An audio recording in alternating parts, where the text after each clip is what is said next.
make more good in the all-new Sportage X-Pro. Kia, movement that inspires.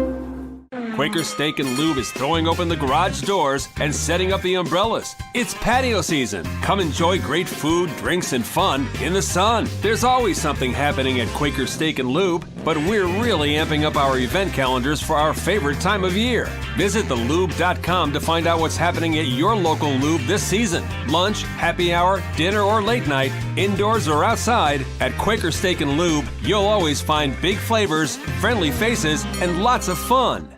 New Trail Brewing Company proudly crafts their beers right here in central Pennsylvania. Brewed with only the best possible ingredients, New Trail produces a variety of year-round brands as well as weekly experimental recipes. New Trail Broken Heels is Pennsylvania's favorite local hazy IPA. This beer is smooth and full-bodied. Hand-selected Citra hops lead to notes of bright clementine and juicy ruby red grapefruit. Broken Heels is perfect for a pregame tailgate all the way through the victory celebration.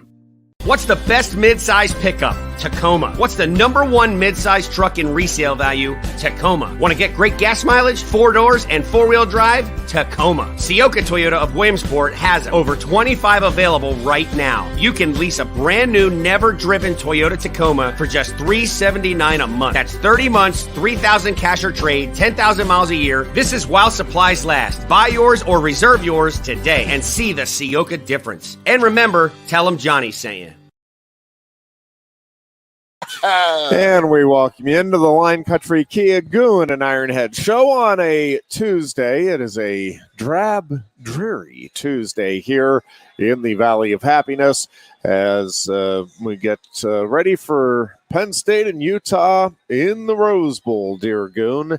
And so the Rose Bowl objective is met. Yeah, man. And I think it's a good matchup in terms of interest. I know Utah isn't one of the traditional powers, but I think the fact that I like the fact that Penn State. I know some fans are worked up about Penn State dropping down to 11, but I like the fact that Penn State is playing a team that's ranked higher. That was one of the things on my wish list. I like the fact that they have an opportunity to play a team that is ranked higher. And listen, I think Utah, if you watch that USC game, I mean, this is, I had some people text me. It's like, oh man, I wish we were playing this, and listed a few other teams just because the perception is it'd be easier to win.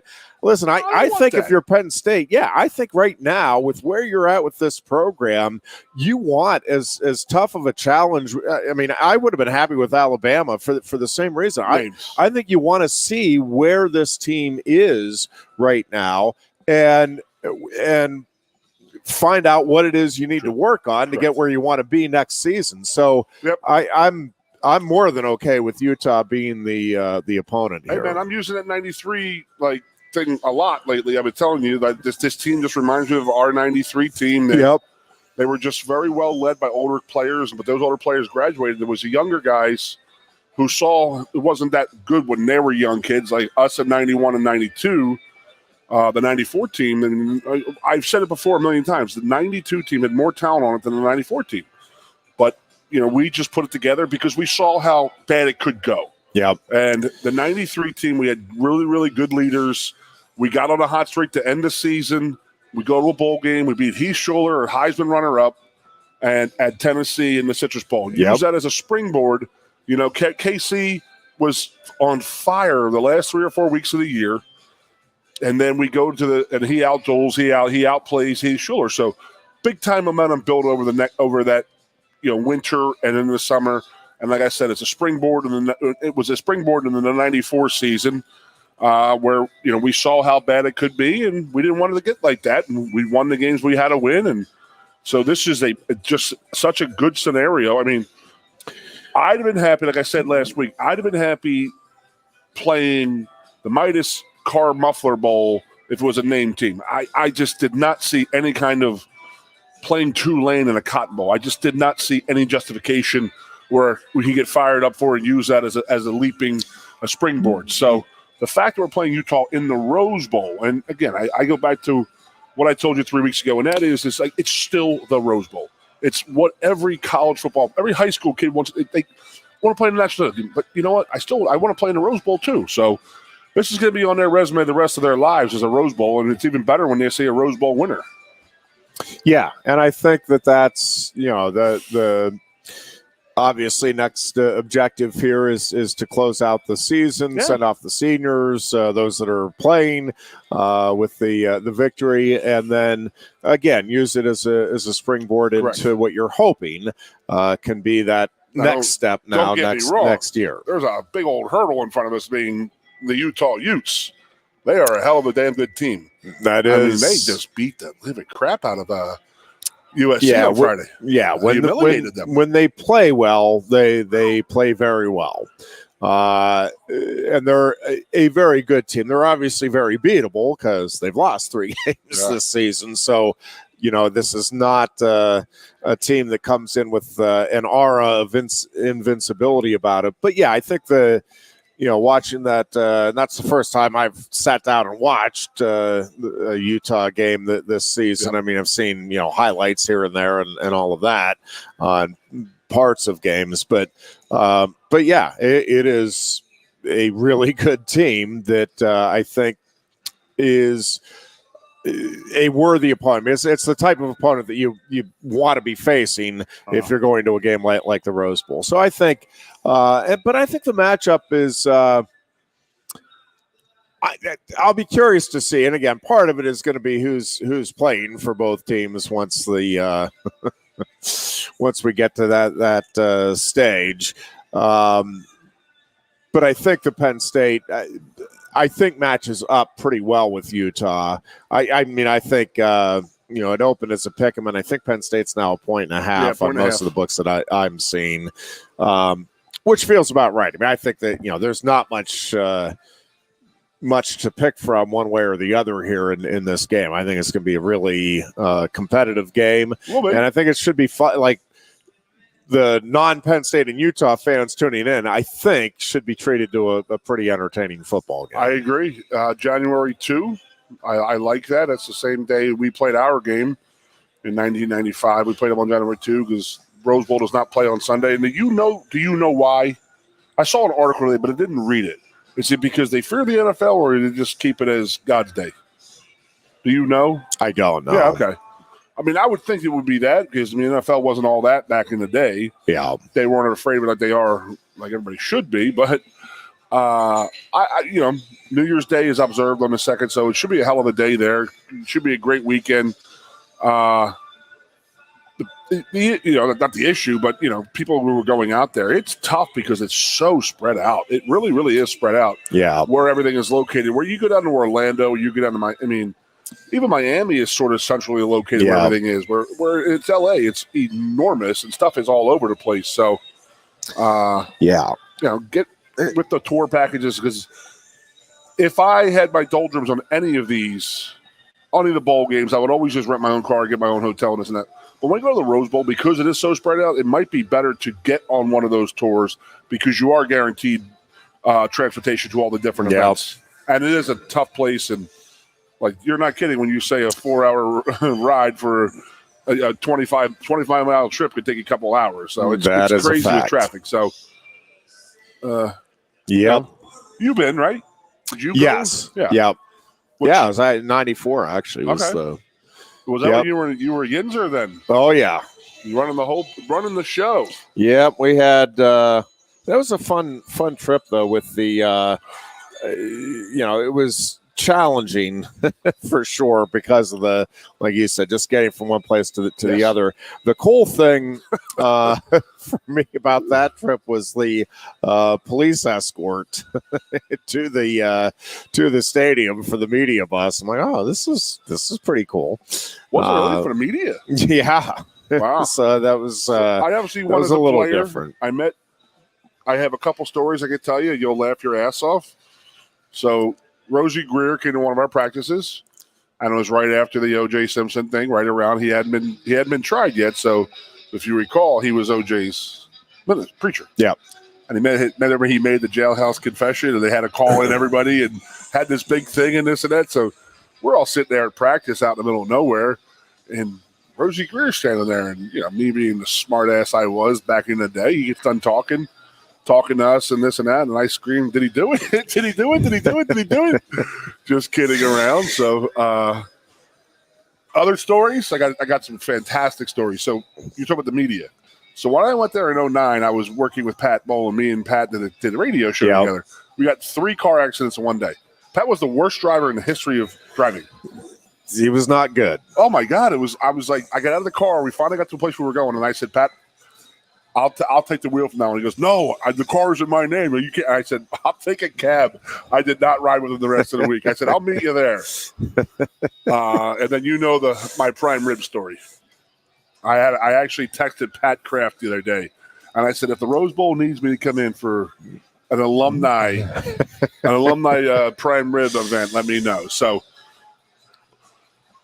Joe's big thing was he didn't like guys over 300 pounds, and I was about 310 and stuff like that. We're playing a smaller, quicker team. So, every year he did it at the bowl. Every year the more he could watch tape, the more he worried about how heavy we were versus how light these guys. So I literally had to suck weight.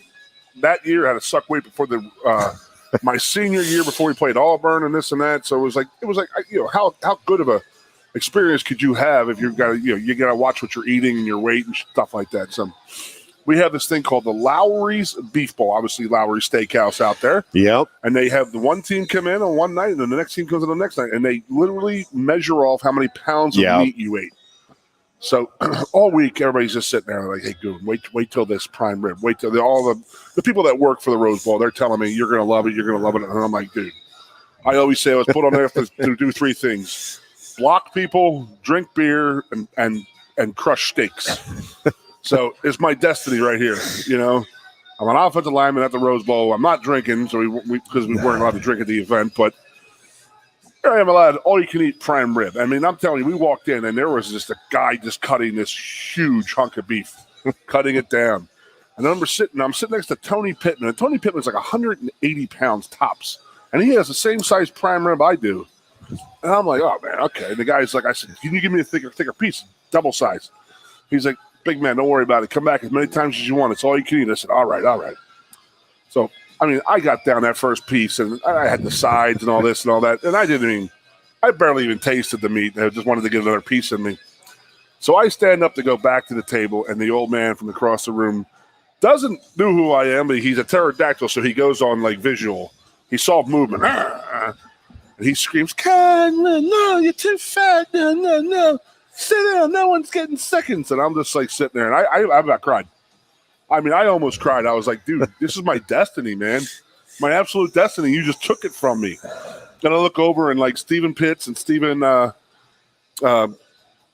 Tony Pittman and Stephen Pitts, the guys they're at the table next to me. They're eating half of their. I'm literally stealing their scraps, and I'm like, "Man, unbelievable." So I told Pat the story, and he said, "Well, maybe we have an alumni event at Lowry's. I'll let you know. You can come out for this one." So, crazy though to think about it. Fun though, but it was of the bowls. It's not a great bowl for a player, but it is the Rose Bowl, so it's pretty damn awesome, and you always remember that. And I said last week how nice that was and stuff like that. So it's nice to have that. It's a good reward for our guys. Yeah, for sure. I'm so sick of people saying, "Well, they didn't beat anybody. They beat who they put in front of them, except for 2 teams. They can't change who they're playing." So this is a great way to give the old middle finger to the media and all the pundits out there who constantly talk crap about Penn State and this and that. And I do want to talk about how we dropped from 8 to 11. Yep. Now, all I can think about it, people are asking me, and I understand that, Clemson destroyed a massively great UNC unranked team. You can just see why they would jump up that high. Yeah, I could see you. To be honest with you, Clemson's the only one that I would take issue with. But even with that, it was at the end of the day, doesn't matter. But do you think that it was them trying to plot Alabama into the 4? because they take away a lot of the juice at Ohio State for their big win over us. No, I don't think that was. That's the way I see it. No, I don't think that was it. I think the they're SEC and sitting there. ESPN wouldn't do that, huh? The committee though is I don't think that they're. Yeah. No, because if they wanted to do that, then they would have put Alabama in. They didn't. They couldn't justify it, though. No, they tried that's as what much I'm as they saying. could, putting us down to 11. That's how I feel. Yeah, I don't think that factored in. I don't think it's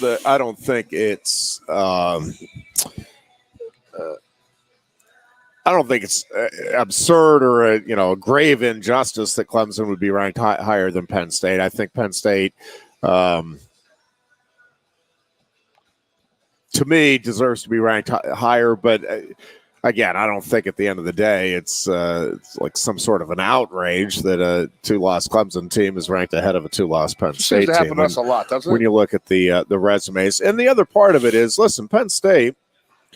If Penn State beats Utah, they're going to jump back up. So you got to do what you got to do. That's yeah.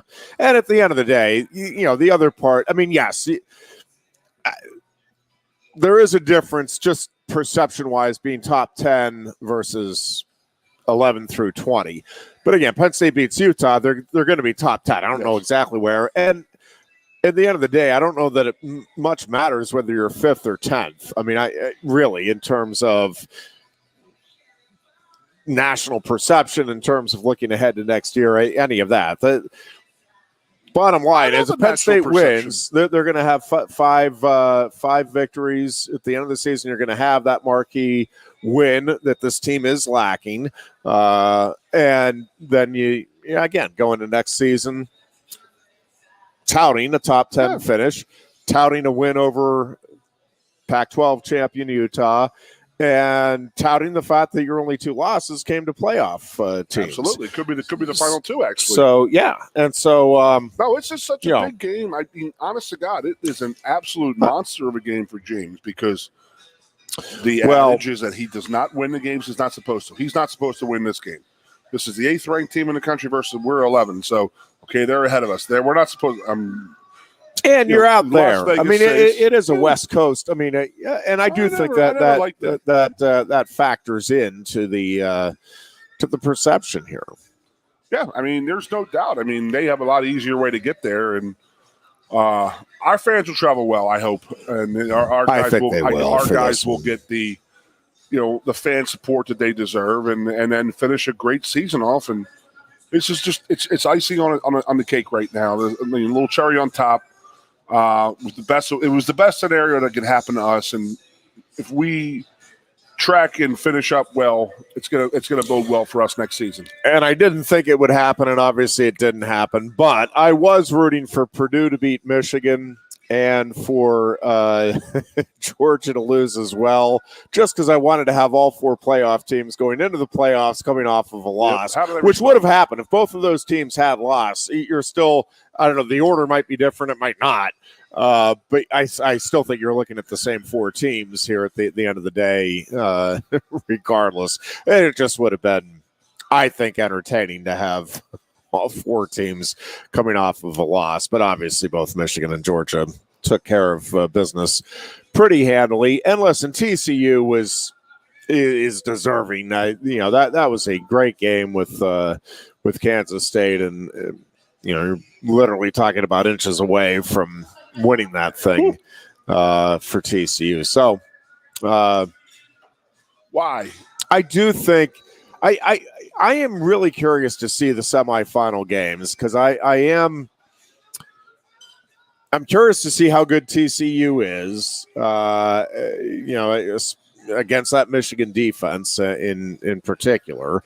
And I am really interested to see how Ohio State responds and matches up with Georgia. I think they match up better than the other 2. Yeah, and Ohio State, though, is just interesting. I was going back and just kind of looking at their season, because I really did think going into the year that Ohio State was the team to beat in college football.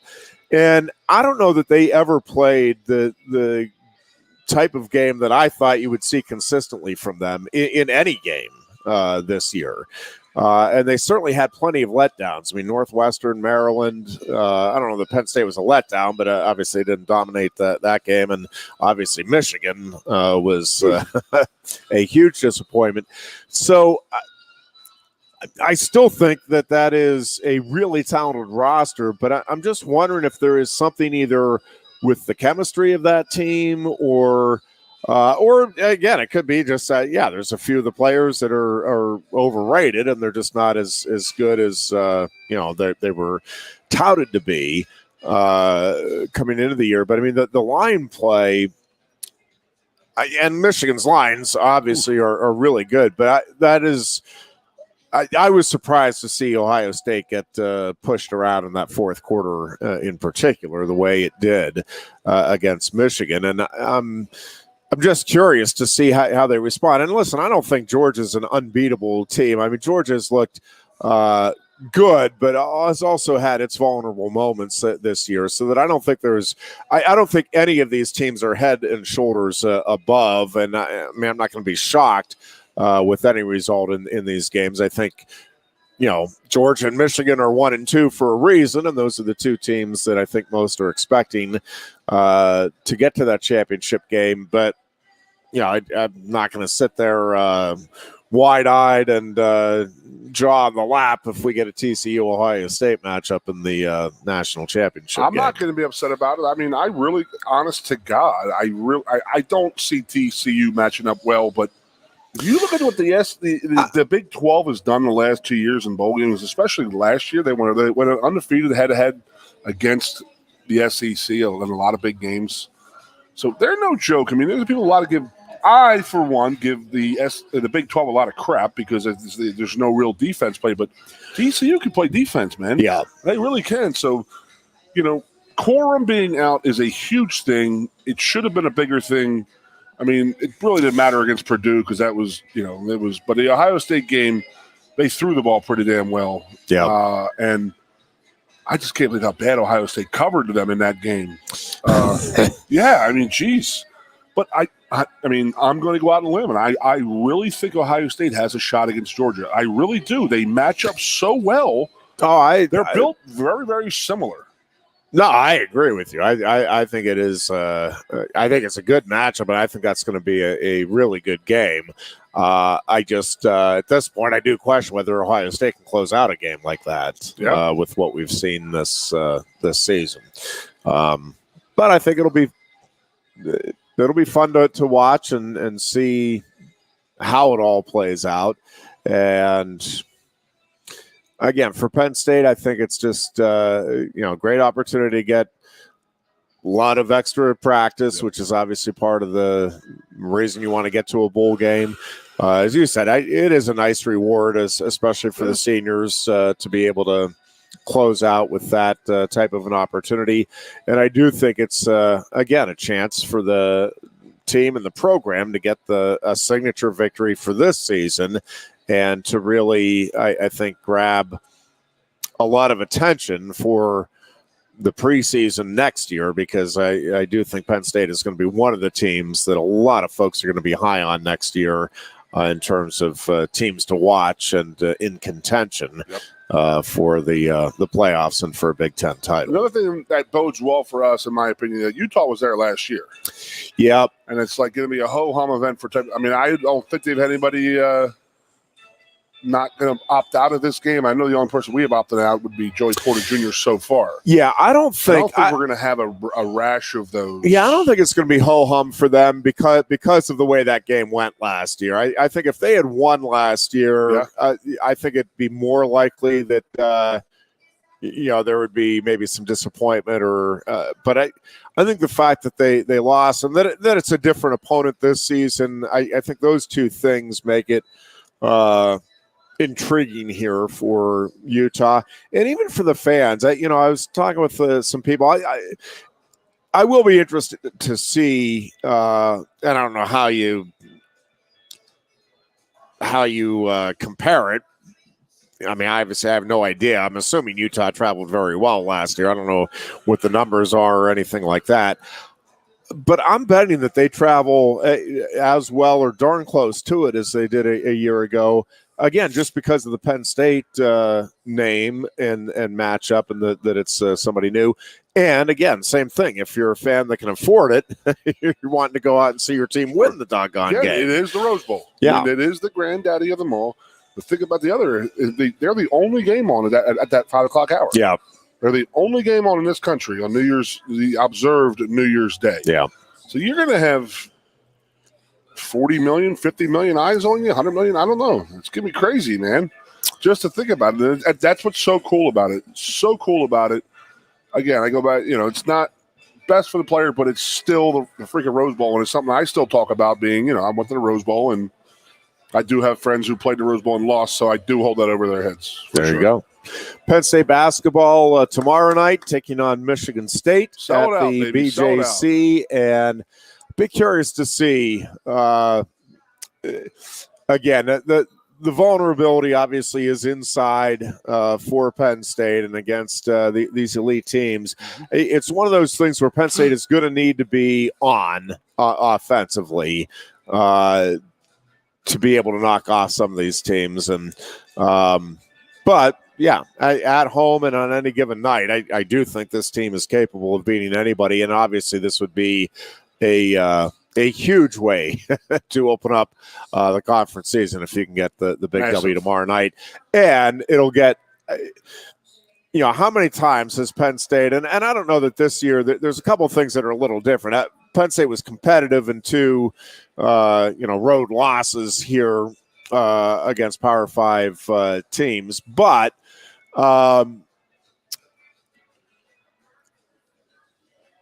we've had plenty of seasons where the fan base gets excited coming off of a really good preseason. I think this was, by any reasonable measure, still a good non-conference season.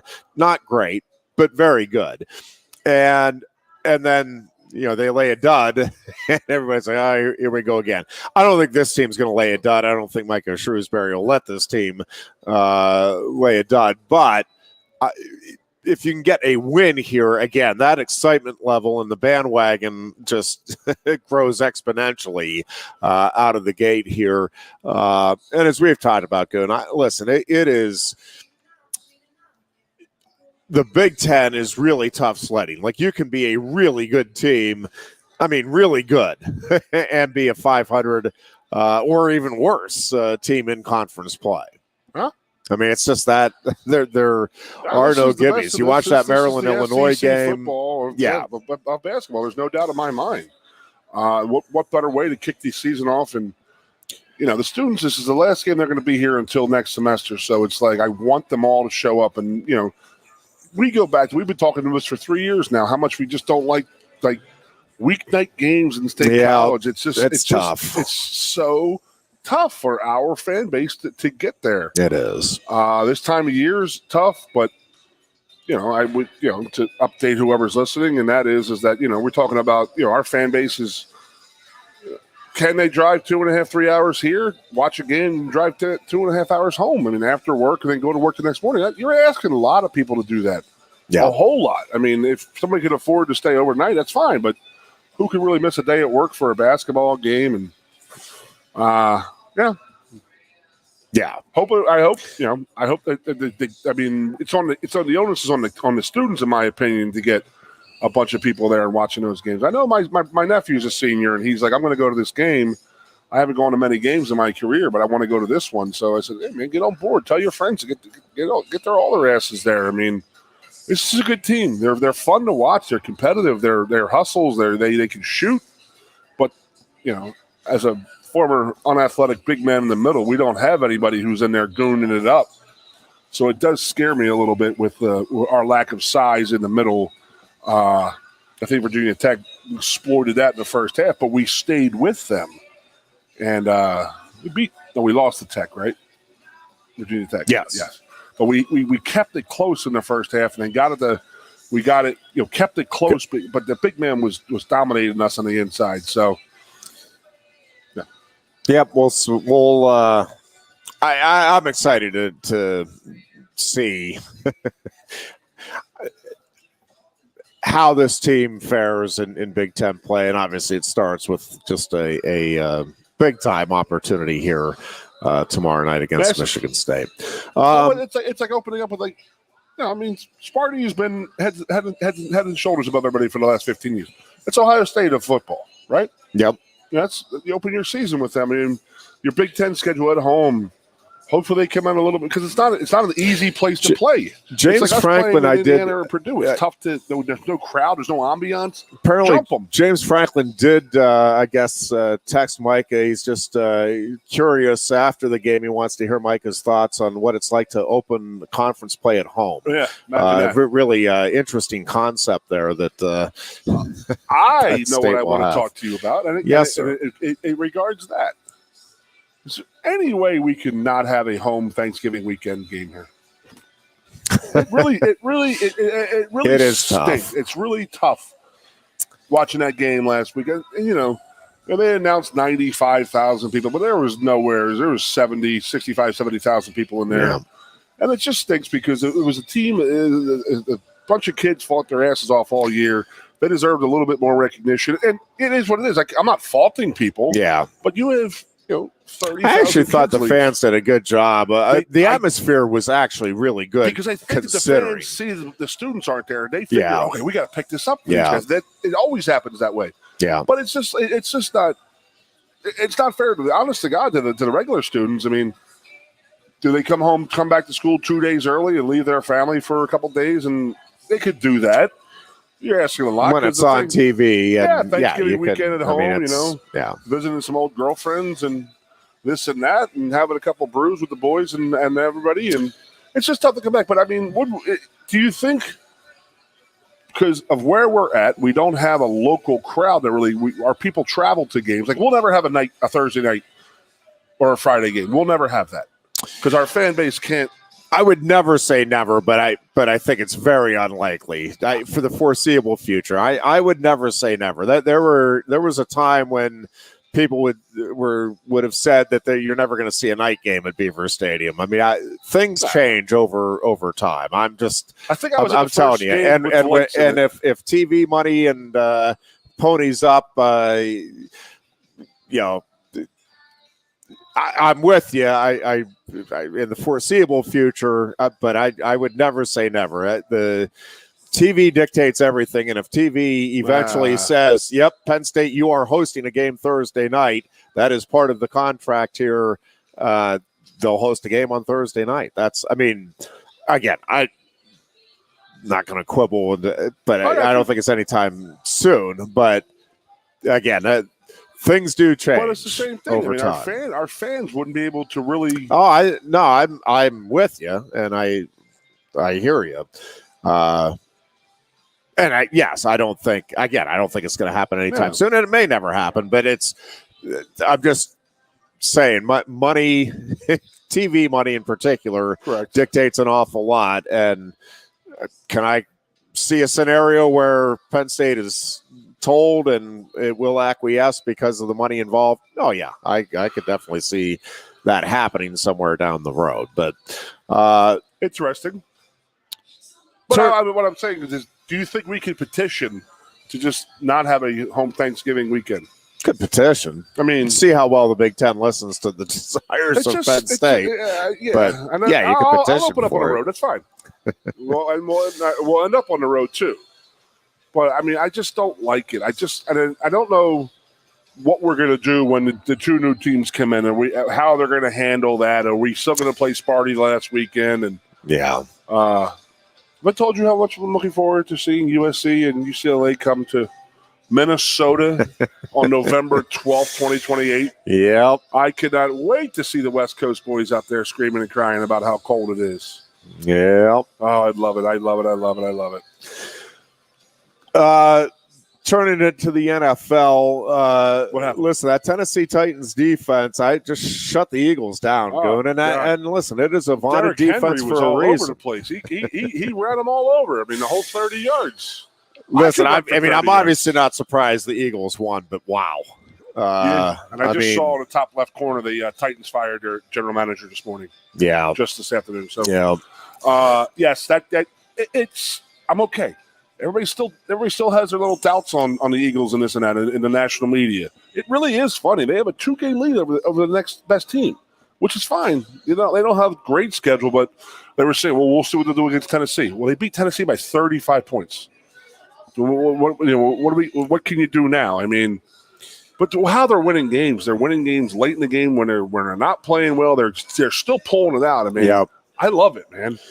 Really Steelers, meanwhile, are 2 games into what will be a season-ending 7-game win streak and get them into the playoffs. So that's exciting to see. Tell me how early. I mean, if Lamar is out, I mean. Well, you look at their schedule right now. I mean, I'm not predicting it. I know. I'm not saying it's going to happen.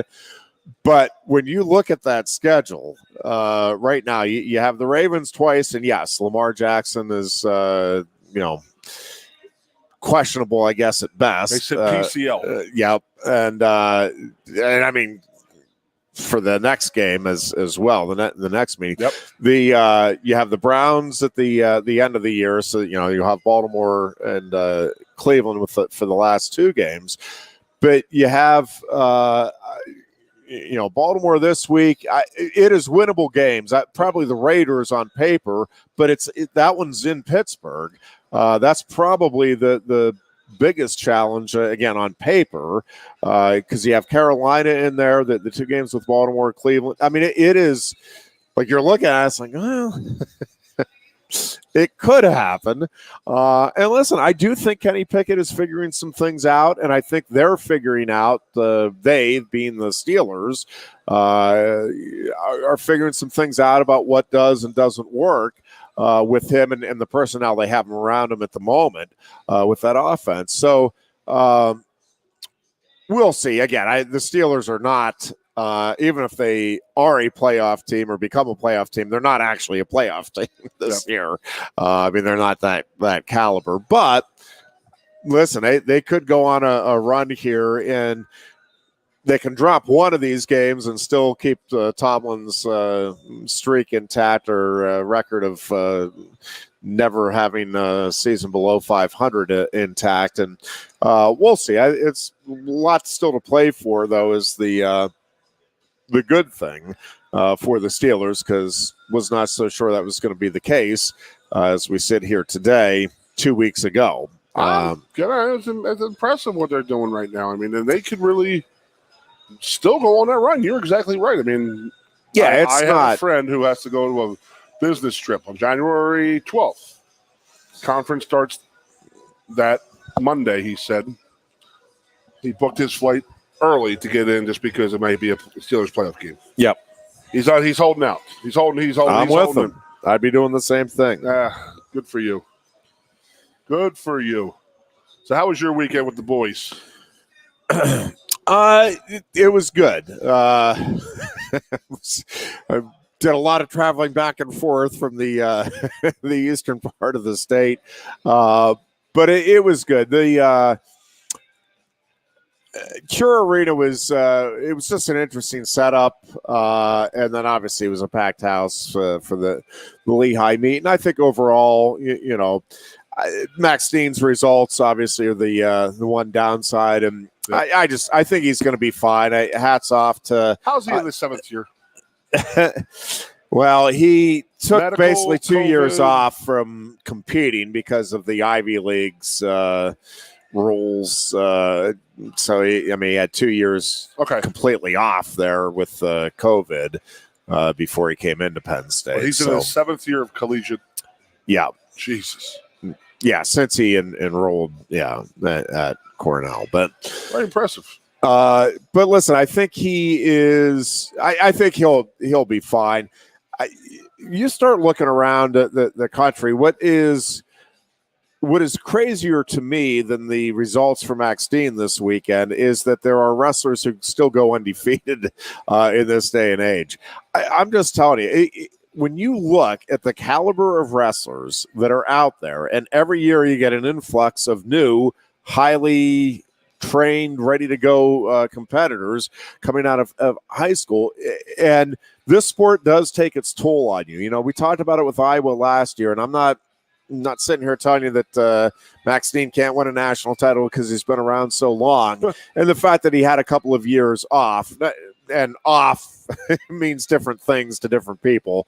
Off from competition, he was obviously training throughout that entire time and training hard in the room, and was in different competitions still during the so-called off season for wrestlers. But when you look at what this sport does to you physically and mentally, it is hard when you go past the 5 years to kind of keep everything fresh. And I'll be curious to see if they don't alter maybe a little bit how they handle Max Dean in the competitions the remainder of the way. Roman Bravo Young has kind of let it be known that he does not want to compete more than once a weekend during the course of the season. Part of it is weight management, and part of it is, I just want to give my body a break. I know what I'm doing now. The match experience isn't as helpful at this stage of their careers. Hurt the team? What's that? Will it hurt the team? What if Max sits out a couple of matches? No, I mean, RBY, all these guys, saying I'm going to wrestle. Well, I mean, the lineup is not as strong. Insulting them at all. Yeah. I'm just trying to say. The lineup's not as strong, but in terms of wins and losses, I think they'll be pretty strategic. I think everybody will be there for the Michigan and the Iowa meets. And so, I think you just got to be smart about it, both for the kids and for the team. But, I thought overall, listen, Shane Van Ness continues to really impress me with just his progress and the things that he's picking up and improving on. And we'll see. Both he and Alex Facundo are in really good weight classes. I mean, Van Ness is absurd. 149 is probably as deep as any weight class out there this year. But boy, I tell you, I think Shane Van Ness is going to be right there and in most, if not all, of the bouts he wrestles this year. He just has a wonderful feel for the sport. He has a great approach, and again, I think he is a guy, unlike RBY and Max Dean, that is going to benefit from getting the match experience, and the more bouts he gets under his belt and the different styles and kids that he faces and feels that he gets, I think it's going to lend itself to better possibility of postseason success. But they don't shut down, do they?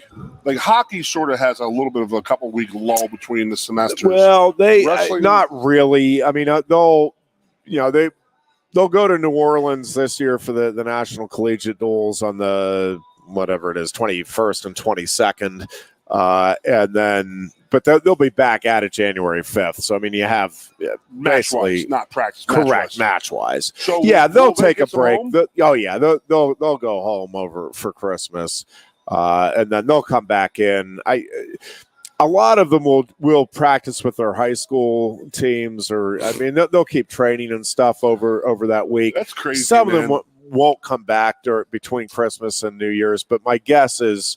A good chunk of them will be back at some point before New Year's. It's just I love talking about this stuff because it is all new to us and me, specifically me. So they're in New Orleans wrestling the dual titles, right? Yeah. Could Penn State just fly them home to their hometowns? I think yes, and I think that is what's going to happen. NIL stuff now? No, I think that's you can provide the transportation because it's that's good. That's great. That's really event, good because I would hate having to fly back to State College and then having to go back. No, somewhere. the kids that good for them. All right, so I have this question for you, and you can. So UVA, the 3 kids who got killed at UVA a couple weeks ago, they had the funerals last week or 2 weeks ago. Did you see who?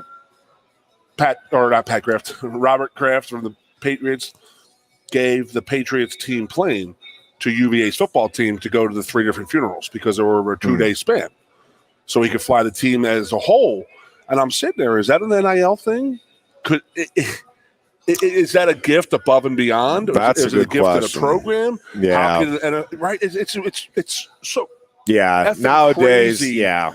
So then I'm sitting there. Then in my mind, I'm sitting there going, okay, these guys got a private jet. They're going to go to Western Virginia. Then they have to go to Eastern Virginia for these different. And I believe one kid was from D.C. area. So they're getting these kids and they're flying them to the funerals and stuff like that to be at their funerals of their friends and their teammates. Now I'm sitting there saying, okay, Robert Kraft has given them the plane. I mean, it's probably $100,000, $1 million. I don't know. Somebody getting a tax break? Is somebody paying taxes on that because it was a gift to the players? Right? It's just to even have to think about that. Yeah. Like, do they have to sit there and say, "Well, I got that private flight there. I got to pay taxes on that $20,000." You know, because it was a gift to me, and it was a something above and beyond. And yeah. And then how could I'm sure that there's a lot because I know that Kraft has done that before, but never with a collegiate team. I don't think I've ever heard of that happening where they use an NFL plane. What, by the way, awesome move on Kraft's part. Really, really classy move doing that for that team. Yep. But like I said, I mean, is there tax ramifications to the university? Or is it a donation to the school from the Kraft? And then he gets a write-off? Do the players got to pay taxes on it? This whole NIL thing just drives me crazy, Jeffrey. I mean, crazy town. Well, and Ironhead it is a crazy, crazy, crazy time right now. Nuts. It's insane. I mean, wrestlers are these guys? Are they? I guess I'm always worried about the smaller guys. Are they getting paid, or just the top guys? In wrestling, it's more the top guys that are. There may be some. This is with football too. I mean, I get it, but smaller deals here and there for a few of the others, but it's mostly. Yeah, well, that's mostly the big different names. Setup. I mean, offensive linemen are the guys, the unsung heroes type of thing. So they're not going to get that kind of money. But if there's 10 wrestling guys that start, and I'm a 3-year All-American at Penn State, you're going to get a lot more money than a guy who's just a walk-on kid. I get it. Yeah, but with football, I mean, I keeps our streak alive to talk about NIL. So have to. Hey, what's wrestling at this week? Oregon State Sunday at home, and then they'll leave the following Saturday for New Orleans and the collegiate duels. And they did get the matchups there for their first two meets. It'll be Central Michigan and then North Carolina. And in all likelihood, if the bracket goes the way you'd project, it'll be Penn State or North Carolina State in the I think it's the Blue Pool Finals, so on Tuesday night. So that'll be good wrestling. It'll be a fun event. Yeah, a lot of really good wrestling. And again, we're seeing with these early season results, going back real quick to the Max Dean situation. Sure. I mean, listen, Yanni Diakomahalis lost. There are a lot of really good wrestlers out there. Colton Schultz got, AJ Neville's, Seth and Nick's brother, beat Colton Schultz of North Carolina State out the Cliff Keen. I mean, how many more are there coming? The Devils have like 4 or 5 more kids coming. You're seeing that. I think this is it. But listen, I do think that.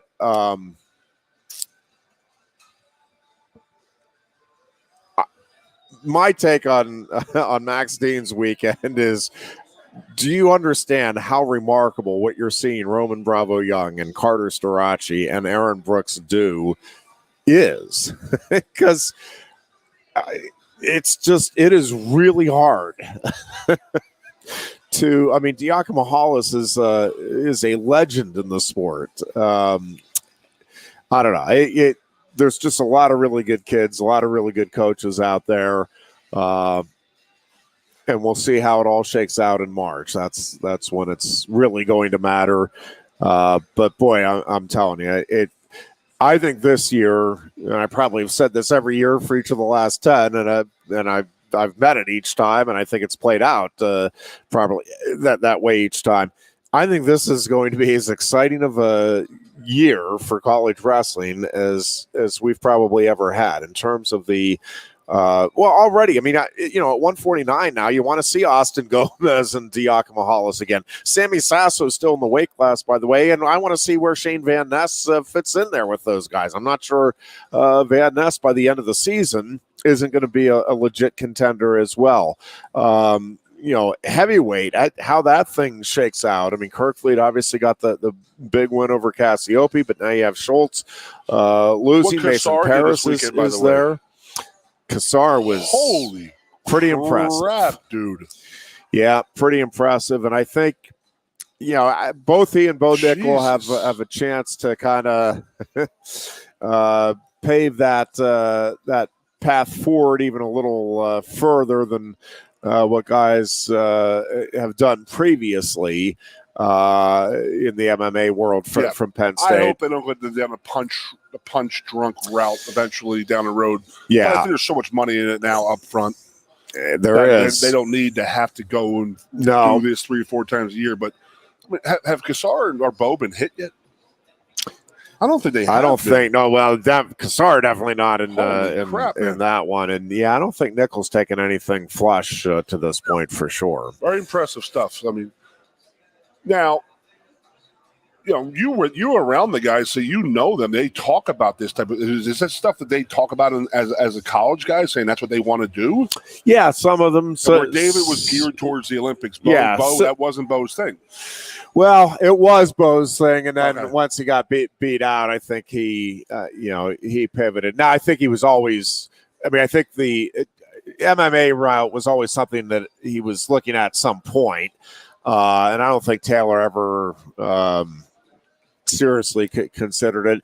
But you have a lot of guys that I think are consider it and then opt either way. I mean, some decide I'd rather get into coaching. I'd rather get into whatever field it is that they're going to go pursue professionally. And I was like, you know what? I want to give it a shot with the money and the opportunity to see what I can do in the next level. Boxers and the karate people and like the jiu-jitsu, that like the Royce Gracie family and that whole thing back in the.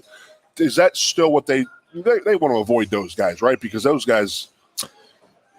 Right, I don't know. Those guys want to avoid. Right, I mean, they're different disciplines that both carry over, and it just seems that the guys with the wrestling background are more dominant in the MMA stuff right now, or maybe they're just wrestling more. No, they've had. I mean, there's no question. The wrestlers have had a ton of success in that avenue. So it's good stuff. We'll see.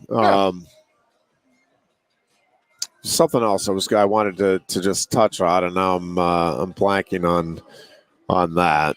Well, where I'll be in 48 hours thinking about me in the Bahamas. You will be having a good time, I presume. I'll have a couple Mai Tais for you if I know what a Mai Tai is. If they know, I mean. We'll check in with you Thursday afternoon and see if you can if you can put a sentence together at that. No, I want to do it in the afternoon, and I want to see. I want to see whether or not you can get a cogent thought together at that point of the afternoon. 3 ex-Penn State football players and families and wives. What kind of trouble can we get in a 5-day weekend in the Bahamas? I don't know. I really don't know. We shall see, though. My Lord. Well, enjoy, as if it's possible not to. You're in next week. You're not away or anything, right? Well, next week I will be away. We'll be in New Orleans for the right. We got the Bucci in the house then. No, not next week. That's the following week. I don't know. My schedule, I keep looking at it because I keep adding things to it. Yeah, I will be here next week. Okay. It's the following week. I shall see you Tuesday, homie. Yes. Good luck to you. Good luck to you. Oh, thank you very much. Get back. May you and your liver travel safely. I bought a backup. I found something online called the Dean Martin Backup Liver Package. So perfect. Nothing could possibly go wrong. Nope, not at all. Booch and I will be here on Thursday. Until then, be good and be safe. Woo.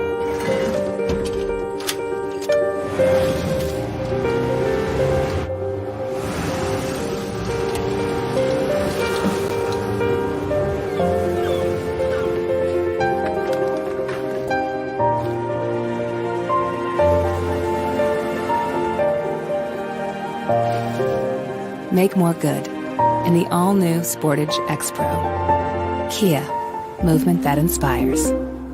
Quaker Steak and Lube is throwing open the garage doors and setting up the umbrellas. It's patio season. Come enjoy great food, drinks, and fun in the sun. There's always something happening at Quaker Steak and Lube, but we're really amping up our event calendars for our favorite time of year. Visit thelube.com to find out what's happening at your local lube this season. Lunch, happy hour, dinner, or late night, indoors or outside, at Quaker Steak and Lube, you'll always find big flavors, friendly faces, and lots of fun. New Trail Brewing Company proudly crafts their beers right here in central Pennsylvania. Brewed with only the best possible ingredients, New Trail produces a variety of year-round brands as well as weekly experimental recipes. New Trail Broken Heels is Pennsylvania's favorite local hazy IPA. This beer is smooth and full-bodied. Hand-selected Citra hops lead to notes of bright clementine and juicy ruby red grapefruit. Broken Heels is perfect for a pregame tailgate all the way through the victory celebration.